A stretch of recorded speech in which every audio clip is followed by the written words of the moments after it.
Vamos dar continuidade à leitura do livro Pecados Intocáveis, de Jerry Bridges, capítulo 18, parte 2. Inveja, ciúme e pecados afins.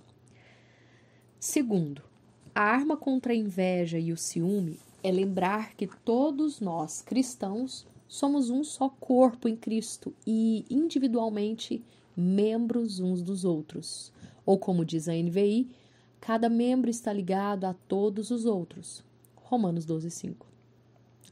Assim, Paulo nos incentiva. Prefiram dar honra aos outros mais do que a si próprios.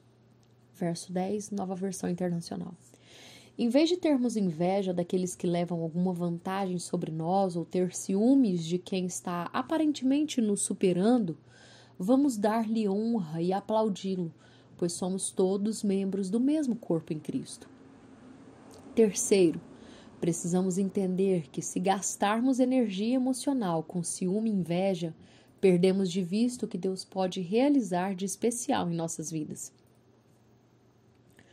Usando a metáfora do esporte, não existe a condição de ser primeiro ou segundo reserva, nem de ficar no banco enquanto os outros jogam. Não.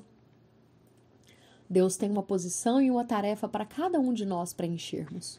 Concordo que algumas tarefas ganham mais aplausos que outras, mas todas são importantes no plano de Deus. Competitividade. Coligado à inveja e ao ciúme, encontramos o espírito de competitividade, o desejo de ganhar sempre ou de ser o maioral em nossa área de atividade. O ímpeto competitivo começa logo cedo na vida. As crianças geralmente ficam muito contrariadas ou têm chiliques quando são derrotadas num simples jogo infantil. Mas não são apenas as crianças que têm esse problema. Já vi homens adultos que sempre foram cristãos exemplares terem um ataque de nervos porque o time do filho perdeu o jogo. Competitividade é basicamente uma manifestação do orgulho. É o impulso de vencer à custa dos outros. Certamente não é amar o próximo como a nós mesmos. Sei que estou mexendo com uma vaca sagrada de nossa cultura, pois transformamos a competitividade em virtude. Ensinamos os filhos diretamente e pelo exemplo de que é bom ser competitivo, que é assim que somos bem-sucedidos no mundo. No entanto, questiono se o espírito de competição é uma virtude cristã. Acredito que a ênfase bíblica está na virtude de fazermos o melhor que pudermos. Veja, por exemplo, 2 Timóteo 2,15. No emprego, devemos trabalhar de coração, conforme Colossenses 3,23, que é outro modo de dizer, faça o seu melhor, mas, claro, o nosso melhor não é igual para todo mundo. Algumas pessoas foram abençoadas com maiores habilidades ou com mais inteligências ou dons espirituais. Naturalmente, a glória de Deus, e não o reconhecimento público, deve ser a motivação para fazermos tudo da melhor maneira possível. O reconhecimento pode vir, mas não deve ser a nossa motivação. Assim, Bento, vendedor de carros, deve esforçar-se ao máximo para vender carros de um modo que glorifique a Deus. Se o esforço fizer dele o melhor vendedor de carros da concessionária, o Bento não deve ficar soberbo, mas agradecer a Deus por tê-lo capacitado a chegar lá. Se o esforço o colocar em terceiro, quarto ou em outra posição inferior no quadro de vendedores, ele pode ter o consolo de saber que deu tudo de si. Alguém talvez argumente que Paulo tacitamente apoiou o espírito competitivo em 1 Coríntios 9:24. Não sabeis que entre todos os que correm no estádio, na verdade, somente um recebe o prêmio? Correi de tal maneira que o alcanceis. Contudo, a analogia termina no prêmio. Numa maratona, apenas um corredor vence e recebe o prêmio. Mas, na vida cristã, todos nós podemos receber o prêmio. Paulo não nos incentiva a competir contra ninguém. O que ele está dizendo é: corram a maratona cristã com o mesmo vigor que os maratonistas que competem pelo único prêmio. Gostaria de esclarecer que não sou contra as competições amistosas, mas contra o espírito competitivo de quem sempre tem de vencer ou ser o melhor. Acho até que a competição saudável faz muito bem, especialmente às crianças e aos adolescentes, pois dá-lhes a chance de se esforçarem ao máximo. Esse tipo de competição não se limita aos esportes. Por exemplo, as feiras de ciência, os concursos musicais e os soletrando promovem competição saudável. Mas não importa o campeonato. A pergunta que as crianças ou os adolescentes e seus pais devem fazer não é: ganhamos a prova? E sim, fizemos o nosso melhor? Vemos, assim, que existe relacionamento íntimo entre inveja, ciúme e competitividade.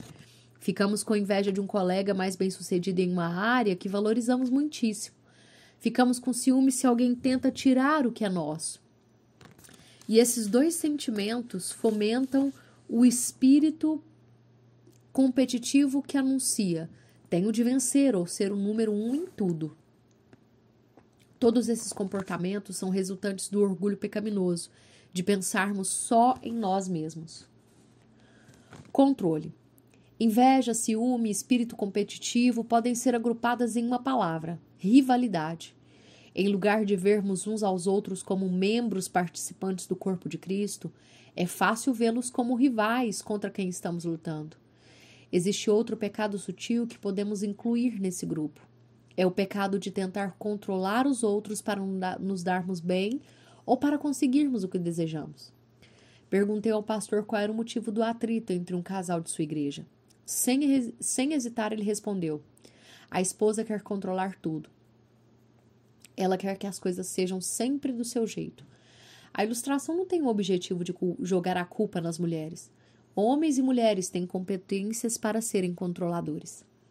Em todos os relacionamentos interpessoais contínuos, há sempre alguém de personalidade mais forte ou mais dominante. Se essa pessoa não tiver cuidado, acaba controlando o relacionamento.